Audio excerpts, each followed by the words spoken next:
लंका नरेश राजा रावण को भाई कुंभकर्ण का सादर प्रणाम स्वीकार।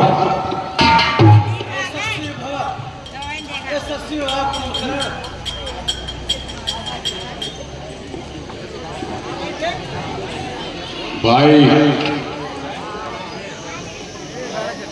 सब ठीक तो है ना?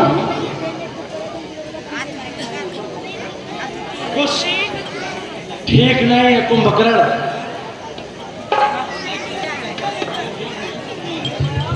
अच्छा,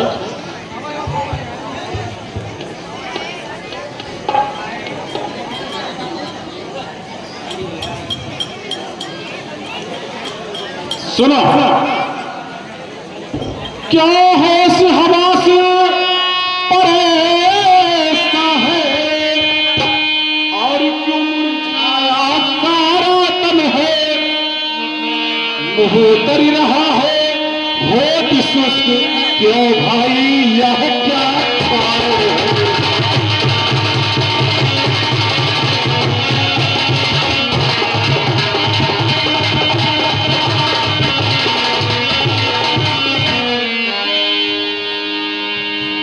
यह लंका में गोदाता है और दीवाने अलकायालम है, रोता हो बैठा चार चार ये भाई तुझको।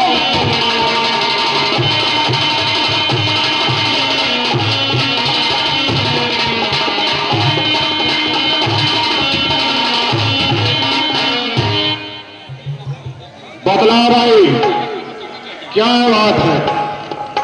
बहुत परेशान सा लग रहे, सब ठीक तो है ना? सुनो, ऐसा सोना भी क्या सोना। तुम अपने महल में विश्राम कर रहे थे और लंका पर घोर विपत्ति आई है। बहन सूपड़ खा के नाक और कान काट दिए। क्या बकते हो? मैंने उसके नारी का हरण कर लिया। क्या हरण? और वो कपियों की सहायता से सागर पर सेतु बांधकर लंका पर चढ़ाई कर दी। युद्ध आरंभ हो चुका है और पुत्र प्रहस्त वीर गति को प्राप्त हो चुका है। पुत्र प्रहस्त वीर गति को प्राप्त, ऐसे बलशाली पुत्र वीर गति को प्राप्त। हाँ, ये साधारण मानव नहीं लगते हैं भाई। यह मदद का है और मैं जानता हूं कि मेरा अनुज मेरी मदद अवश्य करेगा। परंतु भाई वो कौन है? वो कौन है वो जिसने आपसे युद्ध करने का साहस रखा? वो दोनों अयोध्या के राजा दशरथ के पुत्र हैं, राम और लक्ष्मण। राम और लक्ष्मण? भाई, अयोध्या नरेश राजा दशरथ के पुत्र राम पुरुषों में उत्तम और लक्ष्मण शेषावतार, ये साधारण नहीं है भाई। कम है, साधारण नहीं है। मैं तो कहता हूं भाई, आप जिस प्रकार से उनकी भार्या का हरण किए हैं, उनको साक्षात जगदम्बा माता को उनकी शरण वापस कर दीजिए और इस रण को यही रोक दीजिए, रण को यही रोक दीजिए, अन्यथा लंका का विनाश निश्चित है। मैंने तुमसे मदद मांगी है और तुम मुझे उपदेश सुना रहे हो।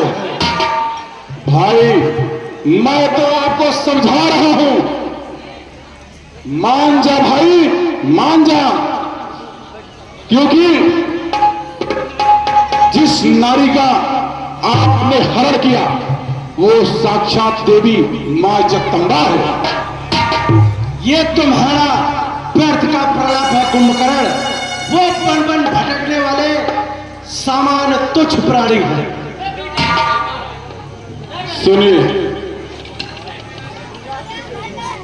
अरे भाई तूने अच्छा न किया, और जो यहां न आया पहले से, और तू ऐसा मद में चूर रहा, मुझको ने जगाया पहले से।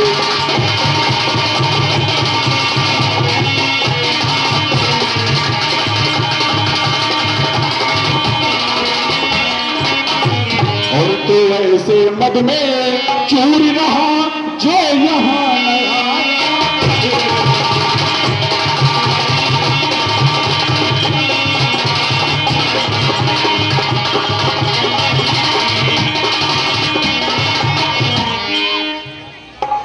और सुनिए भ्राताश्री, और सेवा में जिनके रहते हैं सुरसन का और चतुरानन, और हाँ उसी देवता से तूने झगड़ा ठहराया।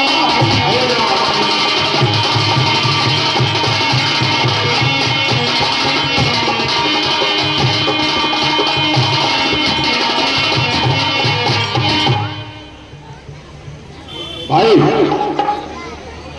अभी भी वक्त है, इस युद्ध को यही विराम दो। ऐसा विराम दो। कदापि नहीं हो सकता कुंभकर्ण, ऐसा कदापि नहीं हो सकता। रावण अपने बढ़े हुए पैरों को कभी पीछे नहीं खींच सकता।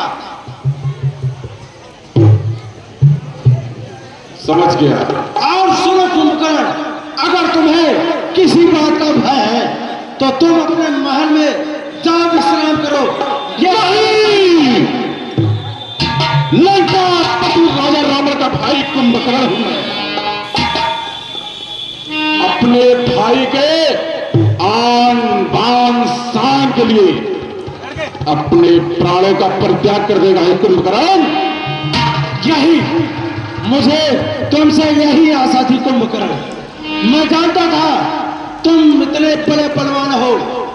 तुम जिस समय शत्रु दल में जाओगे वहां की बानर सेना तुमको देखकर डर कर मर जाएगी।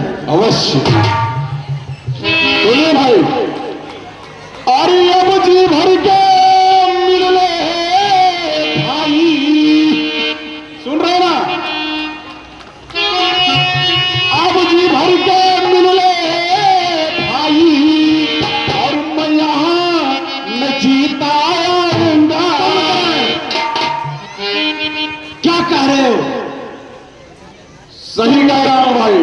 तुमने रावण को इतना नीच समझा है। तुम्हारे जैसे भाई भाई के पुत्रों और अपने पुत्रों की बलि देकर ये रावण सुख भोगेगा। अरे सुख भोगना तो वो होता है कुंभकर्ण जब कुटुंबी जन के साथ तुम्हारे जैसे भाई, तुम्हारे जैसे पुत्र अगर हमारे साथ हो तो सुख भोगने का आनंद आता है। तुम्हारे जैसे भाई को खोकर कोई सुख नहीं भोग सकता मैं। ठीक है भाई, सुनिए, आप जी भर के मिल रहे भाई, और अब यहाँ न जीता आऊंगा, और दर्शन करे श्री रघुनंदन के मैं भी कृतार्थ हो।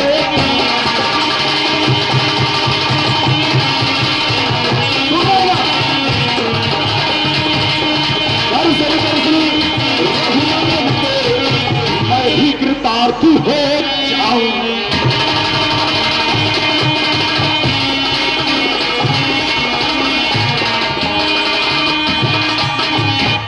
भाई अपने भ्राता को आज्ञा दीजिए, मैं इस रणभूमि में जा रहा हूं। और भाई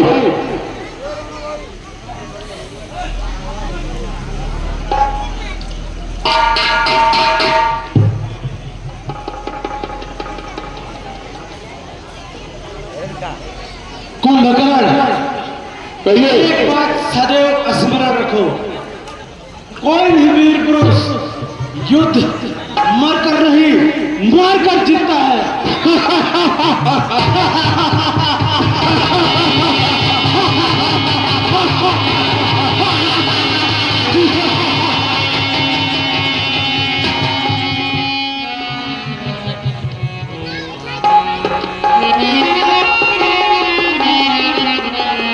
जाओ कुंभकर्ण, तुम अजय पर्वत के समान बलवान हो। ठीक है भैया, प्रणाम। विजयी भाव सुख भाई, कुंभकर्ण के लिए शस्त्रागार से सारे शस्त्र सजाकर भेजो। भाई मुझे सेना की आवश्यकता नहीं।